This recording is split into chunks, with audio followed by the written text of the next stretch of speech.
Você já sentiu que o Brasil perdeu o próprio reflexo, que somos um país gigante, mas que não sabe mais quem é? Neste vídeo, Pablo Marçal não enrola, ele vai direto ao ponto e revela uma crise que quase ninguém vê, uma crise de identidade, silenciosa, profunda e perigosa. Enquanto o mundo se posiciona, o Brasil se confunde. Enquanto outros países sabem para onde vão, a gente ainda tropeça em quem a gente foi. Não é só política, não é só corrupção, é mais embaixo. É como se a alma do brasileiro tivesse sido desconectada e ninguém está falando disso. Mas Pablo fala, e o que ele diz vai mexer com você.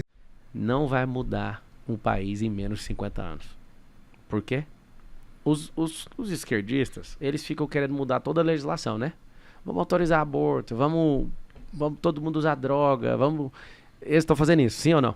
A expectativa deles é destruir a nação. Só que eles não sabem. Pior de tudo é que os caras é militando uma coisa que não sabem o impacto que isso vai acontecer. Não. Se o cara estudar na antiguidade e entender o que significa a questão civil do casamento, a questão civil do casamento e da base familiar que formou o capitalismo. Opa, com certeza. Então, só que aí os caras querem destruir a família e não sabem qual que é o impacto disso. Porque o comunismo é o seguinte, Thales, comunismo é todo mundo igual. Na miséria. O capitalismo não tem como todo mundo ter igualdade. É 2% do governo e quem quiser escalar que vá. Posso te fazer uma provocação? Claro. Provocação começa o seguinte, com a morte de Deus. Deus morre para a humanidade lá atrás, quando a gente está pegando a Idade Média, e eles tentam matar Deus. Ele fala, não, Deus não é esse ser todo-poderoso, veja bem. Então começa a raiz do relativismo. E aí, querido, a gente começa lá, um determinado rei na Inglaterra se apaixona por uma determinada concubina, né, Ana Bolena. E aí ele começa a querer acabar com o casamento dele, porque ele falou assim, opa, peraí, eu quero casar com a Ana Bolena, agora que eu tô apaixonado por ela, eu quero me separar. E a Igreja Católica fala assim, pô, você não vai se separar. Não vai porque eu não vou aceitar que você se separe. Né? A Igreja Católica não permite a separação, mas já tinha um movimento luterano acontecendo na Alemanha, que são herdeiros do iluminismo, e o iluminismo ele traz consigo o relativismo, deixou iluminar aquilo que é tido como verdade, que as verdades são sempre construídas pela Igreja Católica e tal. Então, ele fala assim, se a gente não conseguir fechar esse casamento aqui em acordo com a Igreja Católica, eu vou me afastar do catolicismo, aqui a Inglaterra se afasta do catolicismo, Thomas More literalmente perde a cabeça por isso, é o único dos grandes juristas, o mais respeitado ali de Londres naquele momento, que não aceita o relativismo, que ele fala, naquele momento, ele fala assim, Alteza, eu não posso aceitar isso porque isso vai destruir a humanidade vai começar a relativizar a sua relação com Deus. E ele perde a cabeça por isso, é preso, depois perde a cabeça por isso. Então, a Inglaterra rompe com a Igreja Católica, porque o Papa não aceitou anular o casamento dele por causa da relação dele com Ana Bolena, então forma-se a Igreja Anglicana, e aí ele consegue, então, casar com Ana Bolena. 100 e poucos anos depois, corta a cabeça do rei na França. Porque se eu não preciso de um papa, eu também não preciso de um rei.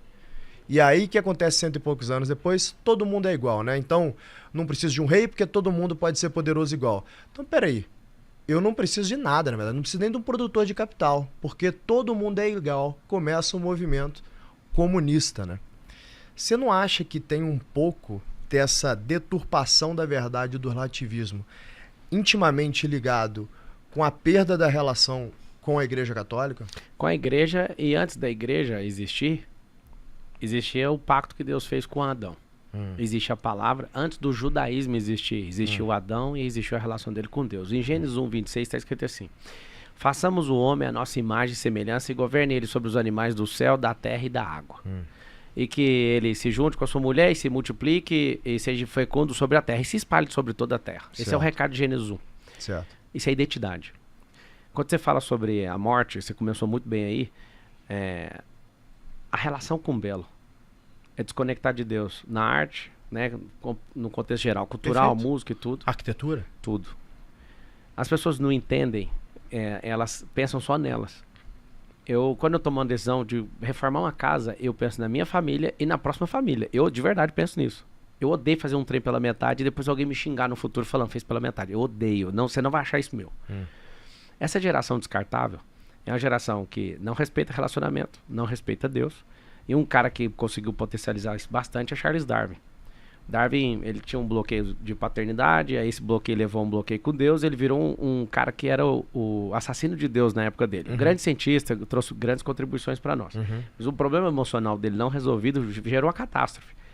Porque aí dessa relativização total do belo, a gente chegou na raiz de todo o problema, que é a identidade. Qual que é o caos hoje que a gente tem no Brasil e no mundo? E é generalizado, identidade.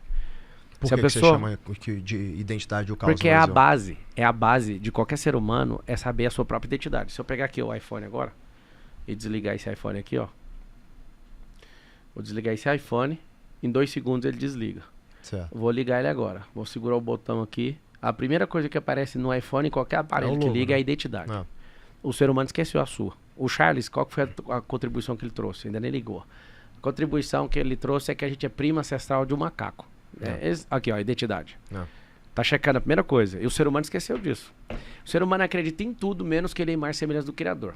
Os caras nos obrigaram, você estudou na escola, eu também, a pensar que a gente veio do macaco. Você chama um ser humano de macaco, é racismo. Eu não consigo entender a lógica disso. Presta atenção na loucura que eu tô falando. Isso é um ensaio pra loucura. Certo. A galera hoje tem 32 ideologias de gênero e só tem 2 em Gênesis. Você olha pra natureza, a natureza não quer nem saber. Você quer saber de uma coisa, Thales? Vão apagar todos os nossos arquivos. Tudo que a gente já fez na Terra. Daqui 400 anos, qualquer ser inteligente que olhar o quadril, o osso de um homem ou uma mulher vai definir pelo quadril. É o diâmetro do cérebro. Ou o diâmetro da cabeça. Da cabeça. É isso. Ou seja, o que você tem na sua cabeça é software. É isso. As suas crenças é coisa da sua cabeça. Agora a natureza não quer saber da sua opinião. Perfeito. Então, assim, essa destruição toda, quando você traz ali, a Igreja Católica revolucionou. Se não fosse a igreja, cara, a gente não ia ter nem Bíblia hoje. Nem teria Bíblia. Não teria nem conhecimento, né? Porque os monges, na verdade, eles eram concatenadores de conhecimento. Sim, né? E tudo começou em Salomão, ele que criou a escola de sabedoria, 3.000 anos atrás. O que acontece? Na verdade, bem antes, cara. A escola... Começa com Sócrates, depois passa para Platão e depois para Aristóteles. Mas na hora que a gente for chegar, Sócrates nunca existiu, a invenção de Platão. Mas é outro papo. Não vem com essa. Não, tudo bem. Tá bom. Depois você pega isso aí, eu vou te mostrar, vou mandar no seu WhatsApp. Mas tudo bem. Supondo que seja ou não, Tá. O homem foi instruído por Deus, segundo a Bíblia. Sim. Se o cara falar não acredita em Deus, tem um negócio que é químico, chama lalação. É um período dentro do cérebro que se a pessoa não sabe falar, não aprende a falar até certa idade, que é 7 anos de idade, ela nunca mais vai falar, a não ser por um milagre. Ela não fala, o cérebro fecha. Chama lalação o nome dessa fase, depois é bom pesquisar. Quem foi que falou com Adão, cara? Adão, ou que seja o nome que a pessoa acreditar na cabeça dela. Porque tem gente que tem dificuldade de acreditar na Bíblia, eu vou te dar um conselho. Se você não acredita na Bíblia como um livro sagrado, pelo menos respeita como um livro multimilenar de sabedoria. Perfeito. Ponto. Perfeito. Tem nada a ver com religião. Os caras, o judeu, falam, a Bíblia é nossa. Não, a Bíblia contém um povo judeu. A Igreja Católica é nossa. Não, contém história da Igreja e a Igreja Católica seguiu um caminho, a Igreja Protestante seguiu outro caminho, eles têm uma diferença de 6 livros, salvo engano. O que acontece? A grande verdade é que esses malucos dessa geração não sabem o que eles estão fazendo. Eles estão destruindo as bases de tudo que é a identidade natural do homem. Perfeito. De toda a relação com Deus e toda a arte do Criador. Porque lá em Provérbios 25:2 está escrito assim, ó. A glória de Deus é encobrir as coisas. E a glória do homem é descobri-las. E ao invés de descobrir as coisas fabulosas que Deus fez, a gente quer distorcer aquilo que ele criou e já foi revelado. Olha que loucura que nós estamos vivendo. Faz sentido. Então hoje você está vendo gente que não tem um motivo de entrar na política, mas que entende isso. Eu lembro quando eu lancei meu livro, A Destruição do Marxismo Cultural. Há 14 anos atrás, Thales, eu me achava um doente mental sabendo desses assuntos. Certo. Ficava doente. Eu já publiquei 61 livros. Você sabe por quê? Por quê? Porque eu estudei a escola de Frankfurt, 1920, e eu sei o que aconteceu naquela reunião. E por que você foi pescar lá nos iluministas? Exatamente para conhecer o inimigo ou não? É o seguinte, eu fui lá para entender, e ali eu gerei uma revolta no meu coração. Esses caras falaram, o comunismo não funciona. Nós vamos implementar o marxismo cultural, vai levar 100 anos. Por acaso, 100 anos foi há 4 anos atrás. Nós vamos investir na vida de muita gente, escrever muitos livros e vamos colocar nas academias, vamos mudar a opinião pública e nós vamos destruir tudo aquilo que é judaico-cristão. Perfeito. Resumindo, eu prometi para mim mesmo nesse dia que eu iria escrever 100 livros e que eu ia ser o cara que ia mais promover nessa geração a escrita de livros. Eu tenho mais de 50 mil livros escritos com os meus alunos. Eu tenho 1,5 milhão de alunos, é um tanto considerável. Eu estimulo todo mundo a escrever. Linguagem do reino, linguagem do belo, linguagem lógica, linguagem para que as pessoas se libertem. Então eu já tenho feito isso de forma... Eu achava que eu era só um doente mental. Hoje eu me encontro com pessoas que sabem desse assunto, eu fico tão em paz. Então assim, cara, eu não tô indo pra política para dar uma volta. Eu não tô preocupado com o CAC. Eu Eu quero saber desse país ser tomado de volta. Existe uma coisa na natureza brasileira. O Brasil é o país mais rico do mundo. Por que você diz Aquífero, nióbio, 95% do nióbio mundial é nosso. Nós temos 3 safras, poucos países na Terra têm isso.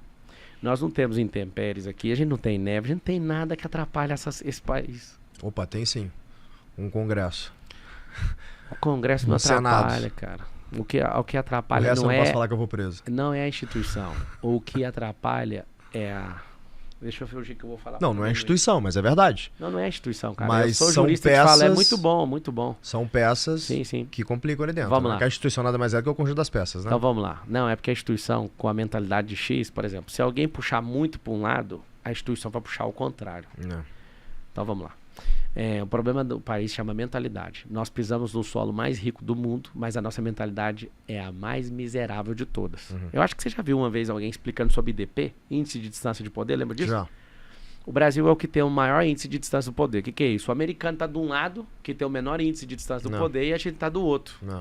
O povo que mais se... Por exemplo, o cara entra na sua empresa. O brasileiro mediano, ele entra na empresa do Thales e fala assim, poxa, eu nunca vou ter uma empresa dessa. Eu nunca vou nem falar com o Thales. O cara cria isso na cabeça dele porque ele não se enxerga. O americano é o seguinte, quando que eu vou ser sócio nessa empresa? Quando que eu vou abrir minha empresa? A mentalidade. Eu concordei, a mentalidade é outra. Ponto. Que é a única coisa que eu tô propondo para mudar esse país. Mudar a mentalidade. Que é o que você sempre falou, né? No educação. Do dia sempre foi teu discurso. Só que não é educação do MEC. Aquilo lá não chama educação. Aquilo lá é escolarização. Perfeito. A questão de criar militância é a segunda coisa mais terrível de todas. Porque eu pego o cara e envieso ele. Eu vim de escola pública. Eu aprendi a amar o comunismo. A meter o pau no império. Quem era o império lá na escola pública? Os Estados Unidos. Com certeza. Falava com todas as letras. Aí você vai empreender, você vai falar o que dos Estados Unidos? A gente tem que tirar o chapéu para aqueles caras. Aqueles caras são assustadores.